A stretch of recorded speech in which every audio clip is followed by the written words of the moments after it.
बनसोडे वगैरे ते सेनेचे कॉल करतात ते बघ ना, तिथे काहीतरी घोळ झालाय.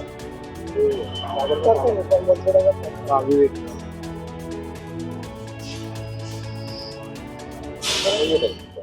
प्रसन्न आणि छान वाटते, कारण पहिल्यांदाच मला मॉडेल कॉलनीमध्ये धनुष्यबाणावर मतदान करायची संधी मिळाली. तर मतदान गुप्त असतं, आता माझं मतदान तर जगजाहीर आहे. तर मला आपल्याला सांगायचं आहे की व्यवस्था चांगली आहे, परंतु सिनियर सिटीजनना पायऱ्यावरून आणण्यासाठी जेवढी व्यवस्थित व्यवस्था पाहिजे तेवढी नाही आहे. पण आतमध्ये गेल्यावर प्रत्येक ठिकाणी ज्या पायऱ्या होत्या आधी विद्याभवन शाळेमध्ये, त्याच्यापेक्षा व्यवस्था चांगली आहे.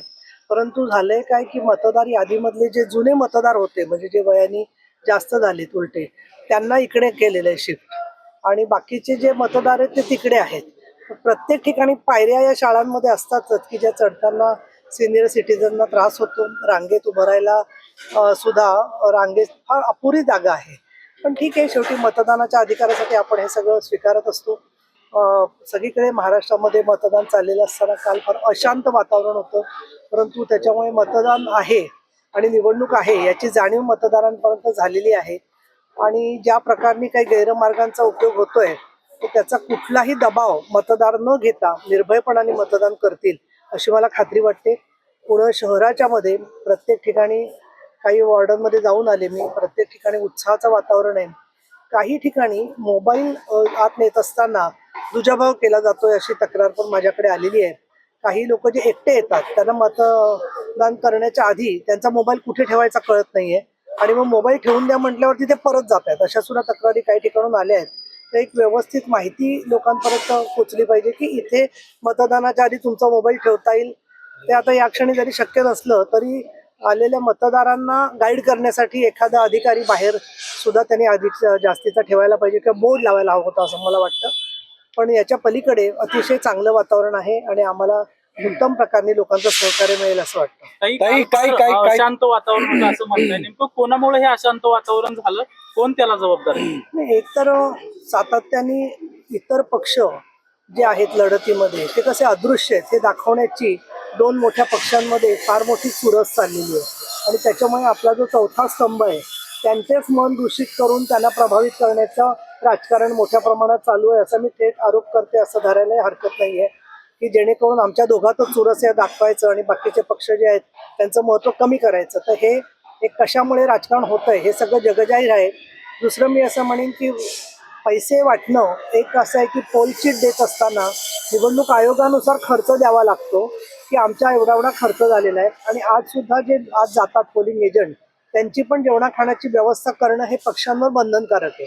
अशा वेळेला त्याच्यासाठी काही कोणी केलं तर त्या मुद्द्यावरून सुद्धा गैरसमज जसे होत आहेत, तसं दुर्दैवाने अनेक ठिकाणी रात्रीच्या वेळेला परवानगी प्रचाराची दिल्यामुळे प्रचाराच्या ऐवजी अपप्रचार आणि पैशाचं वितरण होतंय अशा तक्रारी आहेत. पण जे प्रामाणिक उमेदवार आहेत त्यांना भेटण्याची संधी मिळाली आहे हे पण खरं आहे. काही भाजप केलेलं आहे का? तुम्ही म्हणता की दोन प्रमुख पक्षांनी माध्यमांमध्येच राहायचं असं ठरवलेलं होतं, ते ठरवून झालेलं आहे एकमेकांमध्ये? मी दोघांच्या पैकी जे दुसऱ्या नंबरला याची शक्यता असते त्यांच्याकडून ठरवून झालेलं आहे. ताई, आता काही तक्रारी यायला लागले ते की वडगाव शिरी असेल किंवा धानोरी कळसमध्ये असेल, त्या ठिकाणी मशीनमध्ये जे निवडणूक अधिकारी तक्रार घ्यायला तयार नाहीत शिवसेनेच्या उमेदवारांची.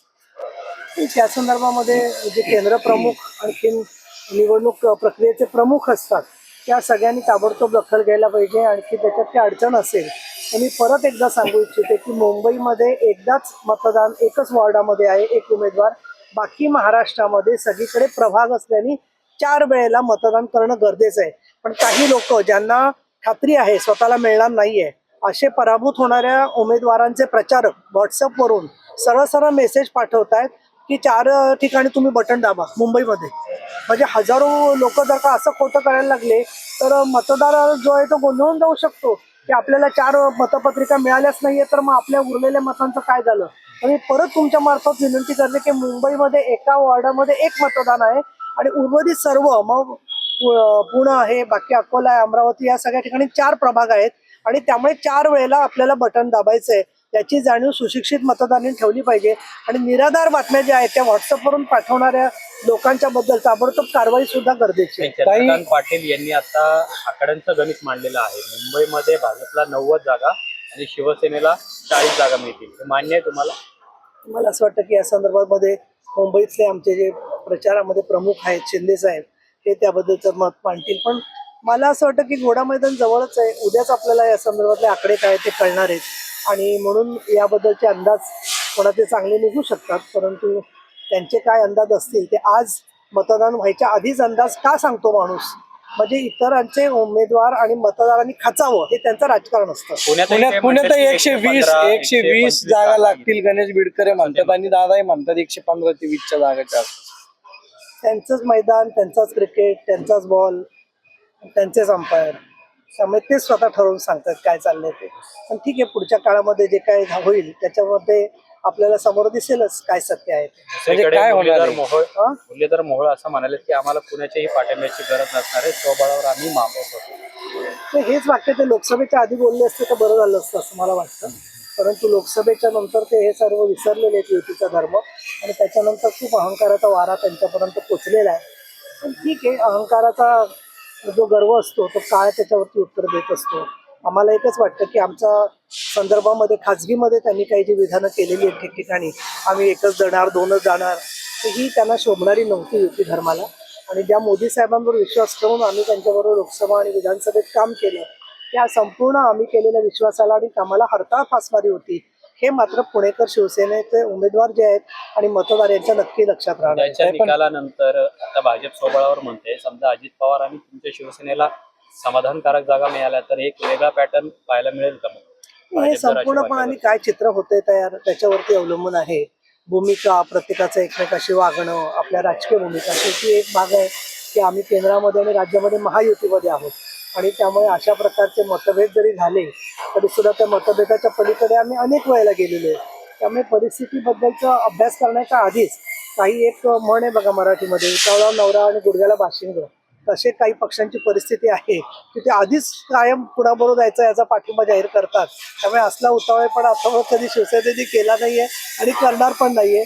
माननीय शिंदे साहेब आम्हाला जसं मार्गदर्शन करतील ते आम्ही स्वीकारणार आणि जे काही असेल जनतेच्या हितासाठी ते आम्ही त्याप्रमाणे आमची भूमिका असेल. काही ज्याप्रमाणे भारतीय जनता पार्टीने अर्थात जे पुण्यातले प्रमुख नेते आहेत मुरलीधर मोहोळ यांनी ज्या प्रकारे तुम्हाला फसवलं, धोका दिला म्हणता येईल युती करू म्हणून, याची दखल घेऊन योग्य वेळी त्यांना उत्तर दिलं जाईल या सगळ्या गोष्टींचं. मला असं वाटतं त्यांनी राजकारणामध्ये काही आम्हाला ज्यांची युती करायची की नाही याच्याबद्दल वरून त्यांना सांगण्यात आलं म्हणून त्यांनी ती युतीची चर्चा केली होती. आम्हाला सुद्धा लक्षात आलेलं होतं की त्यांना युती करायची आहे की नाही आणि त्यांना युती करायची होती ती त्यांच्या टर्म्सवरती करायची होती की ज्याच्यामध्ये उमेदवार कोण असणार ते पण तेच सांगत होते, कोण उमेदवार नको हेही सांगत होते. अशा प्रकारे आमचे दंगेकरांसारख्या जे आमचे उमेदवार होते त्यांच्या घरात आम्ही 2 तिकीटं देणार नाही अशी त्यांनी भाषा वापरली होती. हे आम्हाला कधी कुठलाही स्वाभिमानी पक्ष या गोष्टी मान्य करणार नाहीये आणि धडा वगैरेचा प्रश्न नाहीये. मला असं वाटतं की या निवडणुकीमध्येच त्यांना जे काही परिश्रम करायला लागलेले आहेत त्याच्यामध्ये त्यांना त्याची जाणीव झाली असेल. ठीक आहे.